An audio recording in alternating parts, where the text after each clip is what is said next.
Star హీరోలు నటించిన సినిమాలకు పాజిటివ్ టాక్ వచ్చి భారీ వసూళ్లు సాధించడంలో ఆశ్చర్యం లేదు.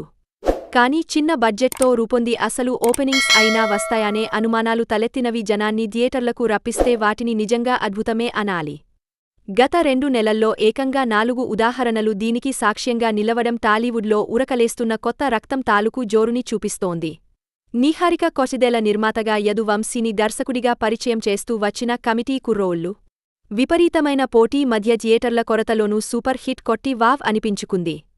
గీతా ఆర్ట్స్ 2 లాంటి పెద్ద బ్యానర్ నిర్మించిన రవితేజ, రామ్, విక్రమ్ లాంటి పెద్దోళ్లతో పోటీ పడాల్సి వచ్చిన అనూహ్య విజయం సాధించడం అనూహ్యం. అంజికే మణిపుత్ర డైరెక్షన్ అతనికి బోలెడు అవకాశాలు తెచ్చిపెడుతోంది.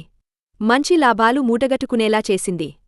రానా సమర్పకుడిగా వ్యవహరించిన 35 చిన్న కథ కాదు, వసూళ్ల పరంగా గ్రేట్ అనిపించుకోకపోయినా ఉన్నంతలో మంచి రన్ సాధించి ఇటు రివ్యూలు అటు ఆడియన్స్ ఇద్దరితోనూ శభాష్ అనిపించుకుంది. ఇంకొంచెం బలమైన మార్కెటింగ్ చేసి ఉంటే తర్వాతి స్థాయికి వెళ్లేదన్న కామెంట్లో నిజం లేకపోలేదు. ఇక తాజా సంచలనం మత్తు వదలరా 2 ఏకంగా బాక్సాఫీస్ బూజు దులుపుతోంది.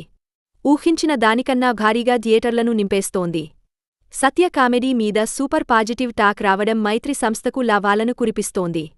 ఇక్కడ చెప్పిన 4 సినిమాల్లోనూ స్టార్లు లేరు. ఉన్నది కేవలం కంటెంట్ మాత్రమే. యంగ్ టెక్నీషియన్స్ ప్రతిభతో విజయం సాధించాయి. ఇలాంటివి జనం కేవలం ఓటిటిలోనే చూస్తారనే భ్రమలను బద్దలు కొడుతూ థియేటర్లకు జనాన్ని రప్పించాలంటే ఏం చేయాలో ప్రత్యక్షంగా నిరూపించాయి. అప్ కమింగ్ ఫిలిం మేకర్స్కు దిక్సూచిలా నిలబడ్డాయి.